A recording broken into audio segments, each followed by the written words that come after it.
অভ্যন্তরীণ নিরীক্ষার জন্য বিজ্ঞ সদস্যের মধ্যে থেকে দুইজন অডিটর নিয়োগ প্রসঙ্গে আমাদের যে এটা হচ্ছে আমাদের একটা কনভেনশন। আমাদের যে আয় ব্যয়গুলো হয় সেই আয় ব্যয়গুলো আমরা দুইজন অভিজ্ঞ অডিটর আমাদের অভ্যন্তরীণ নিরীক্ষার জন্য দুইজন বিজ্ঞ সদস্যদের মধ্যে করা হয়, যেন সদস্যরা দেখতে পারে যে আমাদের এখানে আয় ব্যয় কি রকম হচ্ছে, কি উপায়ে হয়েছে, আয় কত টাকা ঢুকেছে, ওকালতনামা টাকা কত ঢুকেছে, ব্যয় কিভাবে হয়েছে, বেনেভোলেন্ট ফান্ডে টাকাগুলো কিভাবে গেছে, সবাই পেয়েছে কিনা, আরো চলমান কার্যকলাপের স্বার্থে কি কি ব্যয় হয়েছে, সবকিছু দেখে। তো এখানে আমরা দুইজন আছেন যারা প্রতিবার থেকেছেন, আগেও ছিলেন সেই বিগত বছরগুলোতে। একজন হচ্ছে মোহাম্মদ শাহজাহান ভুইয়া, আরেকজন ANM ইব্রাহিম খান।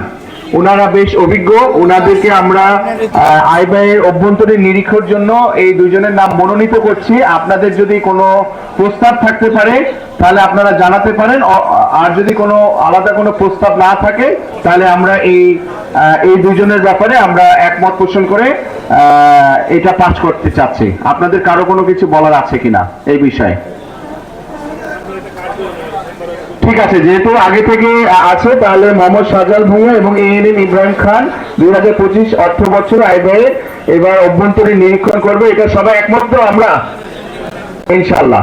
ঠিক আছে, আমাদের আর কোনো আজকের কোনো এজেন্ডা না থাকার জন্য ধরুন আমরা আমাদের যে আজকের যে বিশেষ সাধারণ সভা, এটা আমাদের কনস্টিটিউশনের রুলস যে বিশেষ সাধারণ সভা আমাদেরকে করতে হবে ভোজের আগে। আমরা এই কনস্টিটিউশন অনুযায়ী আজকে আমরা বিশেষ সাধারণ সভাটা করলাম এবং এই বিশেষ সাধারণ সভার সমাপ্তির জন্য আমি সন্ধ্যা আপাকে একটু ডাকছি। আপনি একটু বিশেষ সাধারণ সভাটা একটু ক্লোজিং সভাপতি হিসেবে আমাদের তাহমিনা বেগম সন্ধ্যা আপাকে এটা সমাপ্তি টানার জন্য অনুরোধ করছি।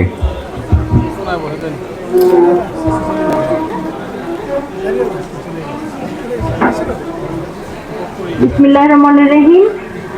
আমার প্রিয় ভাই বোনেরা, অর্থাৎ সব লয়াররা, বিজ্ঞ সব মানুষ, আসসালামু আলাইকুম। আমার সমস্ত কথাগুলো তো সব শেষই হয়ে গেছে, আমি আর কি বলবো, কারণ সভাপতির ব্যাপারটাই এরকম। সভাপতি লাস্টে যখন বক্তব্য দেয় তার আর কিছু বলার থাকে না। শুধু আমি একটি কথা বলতে চাই যে আপনাদেরই এই ভোজটা, আপনারাই যেভাবে পারেন, যেভাবে সুন্দর করা যায় ঠিক সেভাবেই আপনারা থাকবেন। আমরা চেষ্টা করব, আমরা আপনাদের সেবায় নিয়োজিত। ধন্যবাদ সবাইকে। আপনাদের সবাইকে অনেক অনেক ধন্যবাদ। আমাদের এক্সিকিউটিভ কমিটির এখানে ফাতেমা আপা উপস্থিত ছিলেন, আমাদের রেজাল করিম ভাই উপস্থিত, আব্দুল করিম ভাই আমাদের অ্যাসিস্ট্যান্ট সেক্রেটারি আব্দুল করিম ভাই উপস্থিত ছিলেন, আমাদের সদস্য রাসেল ভাই উপস্থিত ছিলেন এবং শফিক ভাই উপস্থিত ছিলেন। সবাইকে অনেক অনেক ধন্যবাদ।